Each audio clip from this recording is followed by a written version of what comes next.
আসসালামু আলাইকুম, আমি জান্নাত হিমু আপনাদের সাথে আছি।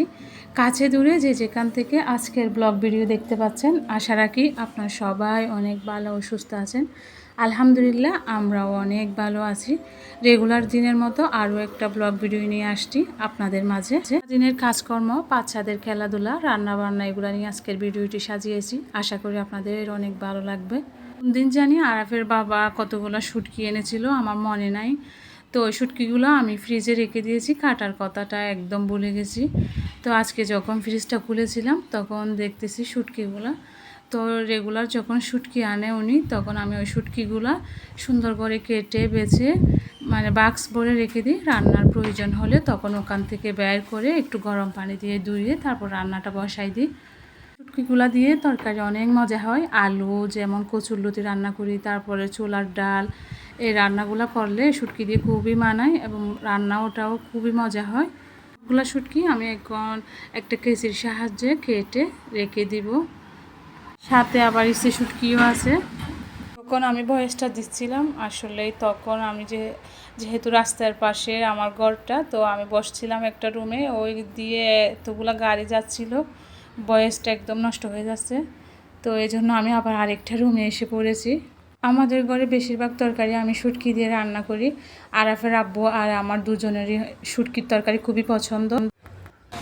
কি মাছ গন্ধ কেন? কত মজা শুটকি, তোমার এত গন্ধ লাগে কেন?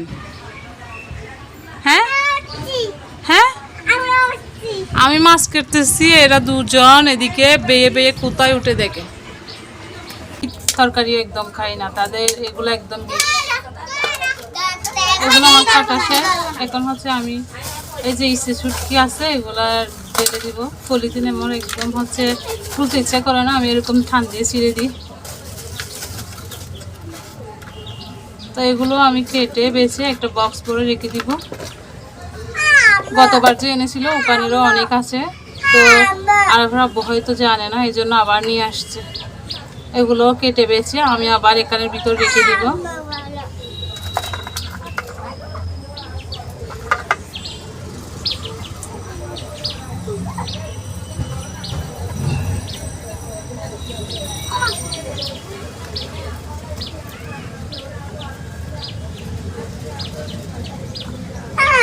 নিচে চলে গেছে, তো ওদেরকে নিয়ে আসলে মাছটা কাটতে গিয়ে অনেক কষ্ট হচ্ছে আমার। আর আমারা পুরো হচ্ছে শুটকির গন্ধ, মাছের গন্ধটা হচ্ছে নিতে পারে না একদমই। তো ওদেরকে মাছ কাটলে বা কোনো কিছু করলে অন্য একটা রুমে রাখতে হয়। এগুলা ফেলে দিব। এখন কাজ শেষ, এটা হচ্ছে বিকালের টাইম, বাচ্চারা নিচে খেলতে গেছে। ওরা এতক্ষণ তো যাচ্ছিল না নিচে, এখন গেছে। ওরা সবাই আমার আশেপাশে বারান্দা দিয়ে খেলতেছে। শুটকির গন্ধ পেয়ে ওরা সবাই নিচে চলে গেছে। শুটকি মাছের গন্ধটা আমার আরাফ আরহাম একদমই নিতে পারে না, ওরা বমি করে দেয়। তো ওরাই বয়ে আজকে নিচে চলে গেছে। এখন আমার শুটকি কাটা একদম শেষ, সেগুলো আমি এখন নর্মাল ফ্রিজে রেখে দিব। শুটকিগুলো কাটতে গিয়ে আমার এখানে অনেক মাছি চলে আসছে, যেন আমি ওদেরকে দাওয়াত দিয়েছি, অনেক মাছি। তো আমি এখন এগুলো নিয়ে তারপর আমার নর্মাল ফ্রিজে রাখবো। ফ্রিজে হচ্ছে আমার একদমই জায়গা নেই, আমি সবগুলা জিনিসে এই তো বক্স ভরে ভরে রাখি। এখানে আমার এগুলো সব বক্সের ভিতর জিনিস আমি এরকম করে করে রাখি ফ্রিজে, নর্মাল ফ্রিজে আর কি, যাতে কোনো জিনিস নষ্ট না হয়। তো এগুলো আমি রেখে দিচ্ছি একটা বক্সের সাইডে নিচে। এইটাতে হচ্ছে বেশিরভাগ সময় তরকারি রাখা হয়, আর এগুলোতে হচ্ছে যে মশলাপাতি যা যা জিনিস আছে ওইগুলো রাখা হয়। গেলে তো বাচ্চাদেরকে একটু খেলা দিয়ে চলে আসলাম ঘরে। ঘরে এসে বাচ্চাদেরকে একটু নাস্তা দিয়েছি, তো ওরা নাস্তাটা খেয়ে তাদেরকে এখন পড়াতে বসিয়েছি। কেউ একটা কাজে ব্যস্ত রেখে আমি চলে আসলাম আমার রান্নাঘরে। রান্নাঘরে এসে আমি প্রথমে মসুরের ডাল ভিজাতে দিয়েছি, তারপর হচ্ছে আমি চাল বসাই দিয়েছি, যেহেতু ছোটো বাচ্চাদের ঘর, তো আগে ভাতটা বসাই দিই। বেশ কিছু আলু কেটে নিয়েছি আলু ভর্তা করবো বলে, এগুলো আমি এখন সব রাইস কুকারে ঢেলে দিব। রাইস কুকারে দিলে একদম আলুগুলো সেদ্ধ হয়ে মোমের মতো হয়ে যায়, আবার এদিকে গ্যাসও সঞ্চয় হয়। তো এই কারণে আমি এগুলো রাইস কুকারে দিব। রাইস কুকারে দিলে একদম ভাতের সাথে সাথে হয়ে এগুলো সব বসে থাকে। তো আমার ছেলে দিচ্ছে আরাফ, আরাফও আমার সাথে সাহায্য করতেছে। তুমি কি আমাকে সাহায্য করো? না। হ্যাঁ, তো তুমি আলুগুলো সব দেওয়া শেষ। আমি এখন ঢাকনাটা বন্ধ করে দিয়ে দিব। ভাত হওয়ার সাথে সাথে আলুগুলো হয়ে একদম উপরে বেশি উঠবে, এই কারণে রাইস কুকারে দেওয়া। ভাত আর আলুটা বসানোর পরে আমি এবার চলে আসলাম মসুরের ডালটাতে বসানোর জন্য। এখানে আমি পেঁয়াজ, রসুন, তেজপাতা দিয়ে একটু হলুদ দিয়ে তারপর একটু রাঁধুনি মাংসের মশলা দিয়েছি একটু সুগন্ধির জন্য। তারপর আমি গরম পানি দিয়ে ওই ডালটা ফোটাতে দেব। গরম পানি দিলে হয় কি একদম তাড়াতাড়ি ফুটে যায় ডালটা, তো এই কারণে দিয়ে দিলাম। তারপর হচ্ছে আমার সিঙ্কে যে হাঁড়ি হয়েছে, এর আগে আমি আরও একটু থালা বাসন দিয়েছি, এগুলো সব দিয়ে সিঙ্কটা একটু সুন্দর করে পরিষ্কার করে নিব। রান্নার পাশাপাশি হচ্ছে এই কাজগুলো না করলে না হয় পরে জমা হয়ে যায়, যেহেতু আমি রাতে রান্নাটা করি। রান্নাটা শেষ হতে না হতে আমার আশার আজানটা দিয়ে দেয়।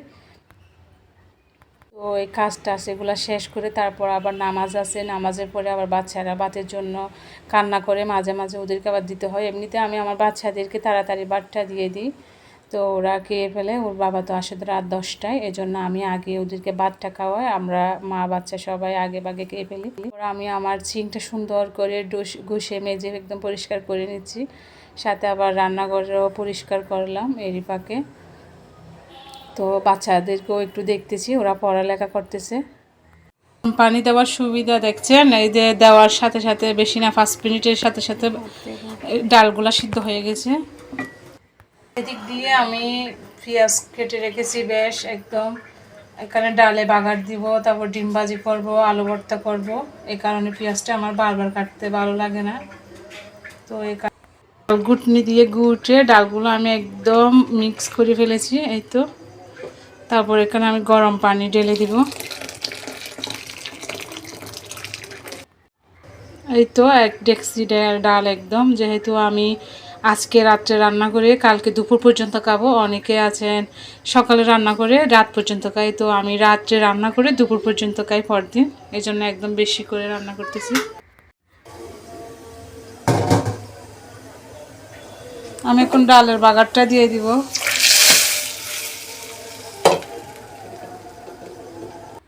দিয়ে বেশিক্ষণ রাখবো না, একটা বলক উঠলে সাথে সাথে আমি ঢাকনাটা দিয়ে বন্ধ করে দিব। দিক দিয়ে দেখুন আমার আলু ভাত একদম হয়ে গেছে, এই তো। এখন আমি এগুলো সব তুলে নিব একটা একটা করে। এত গরম হাত দিয়ে নেওয়া যাচ্ছে না, একটা চামচ লাগবে। রাইস কুকারে আলুগুলো দিলে খুবই নরম হয়ে যায়, আবার একটু ডলা দিলে সাথে সাথে ম্যাশ হয়ে যায়। তো আমি একটা নিয়েছি গ্লাসের নিয়ে, তারপর আমি এগুলো ম্যাশ করে নিচ্ছি। আলু আমি ম্যাশ করে তারপরে মরিচ দিয়ে, তারপর পেঁয়াজ, লবণ এগুলো দিয়ে ভালোভাবে মেখে নিব। তো মরিচটা একটু কম দিয়েছি, এই মরিচগুলো খুবই ঝাল, এই জন্য মরিচটা আমি একটু কমাই দিয়েছি, বাচ্চারা খাবে এই জন্য। সরিষার তেল আছে, সরিষার তেল দিয়ে ভালোভাবে একটা মাখিয়ে নিব। আসলে ভর্তার জিনিসের মধ্যে এই জিনিসটা ভালো করে যদি মাখি তাহলে টেস্টটা আরও একদম বেড়ে যায়। এরকম আলু ভর্তা আর মশলার ডাল মাঝে মাঝে আসলে রান্না করলে বাচ্চারা খুবই পছন্দ করে, আমরা তো করি। তো আলু ভর্তা করা একদম রেডি। এখন আমি এরকম করে করে বল করে করে নিব, এদিকে আরেকটা প্লেটে হচ্ছে রাখবো। এরকম বল করে নিলে বাচ্চারা খেতে খুবই মানে আকর্ষণ জাগে, ওরা মনে করে এটা খুবই মজার খাবার। আসলেই তো আলু ভর্তা মশলার ডাল মাঝে মাঝে রান্না একদম বল আকার শেপ দিয়ে দিছি, এখন শেষ। কিন্তু শেষ নয়, কিন্তু এটা আলুটা আছে। আমার আরাফও করতেছে আমার সাথে সাথে, সে সবসময় আমাকে সাহায্য করার জন্য পাগল। তো আমার রান্না হচ্ছে মসুরের ডাল, সাথে রয়েছে আলু ভর্তা, আরও রয়েছে ডিম ভাজি, এরপর হচ্ছে গরম গরম ধোয়া ওঠা সাদা ভাত। এটা হচ্ছে এর পরের দিনের ভিডিও। ঘুম থেকে সকালে উঠে বাচ্চাদেরকে নাস্তা খাওয়া দাওয়াই, তারপর আমি মানে ঘরের কাজকর্ম লেগে পড়েছি। তো আরাফের আব্বুর রেইনকোটটা মানে আমি ভালোভাবে শুকিয়ে বাইরের থেকে এনে এটা পাস করে সুন্দর করে রেখে দিব। এটা হচ্ছে এলোমেলো করে রাখলে এখানে মানে নষ্ট হয়ে যায়, ওটা যেহেতু একটা মানে লাভার টাইপের রেইনকোট, তো আমি এটা সুন্দর করে বাস করে নিচ্ছি, তারপর প্যাকেটে ঢোকাই সুন্দর করে রেখে দিব। এরপর হচ্ছে আমি অন্য কাজগুলো করব। যখন বৃষ্টি পড়ে তখন ওখান থেকে বের করে নিয়ে যেতে পারে, যদি এরকম ভেজা রাইখে দিই তাহলে এটা একটু গন্ধ হয়ে যায়।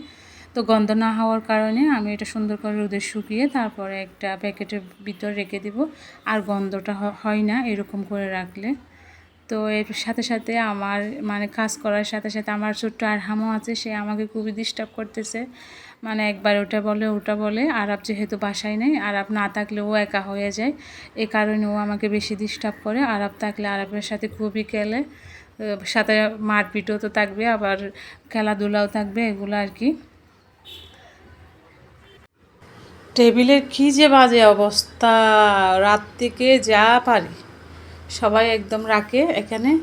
সকাল হইলে আমি এটা পরিষ্কার করি, এখন এটা 5 মিনিট আমি পরিষ্কার করে ফেলবো। মোটামুটি আমার পোড়া ঘরের কাজ শেষ করে ফেলেছি। এখন হচ্ছে শুধু রান্নাঘরটা আর ডাইনিং টেবিলটা আছে, ওটা আমি সুন্দর করে গুছিয়ে নিব। এখানে বাচ্চারা তারপরে যা রাখতে পারে, সকাল হইলে আমি এটা খুব সুন্দর করে গুছিয়ে নিই। আবার দিনের বেলা তেমন করতে দিই না ওদেরকে ময়লা, রাতের বেলা একটু করে আর কি। তো আমার ডাইনিং টেবিলটাও পরিষ্কার করে ফেলেছি। ভিডিওর কোনো অংশ যদি আপনাদের ভালো লেগে থাকে তাহলে আমার ভিডিওতে একটা লাইক দিয়ে দিবেন। এরকম ফ্যামিলি ব্লগ দেখতে চাইলে চ্যানেলটিকে সাবস্ক্রাইব করে রাখবেন।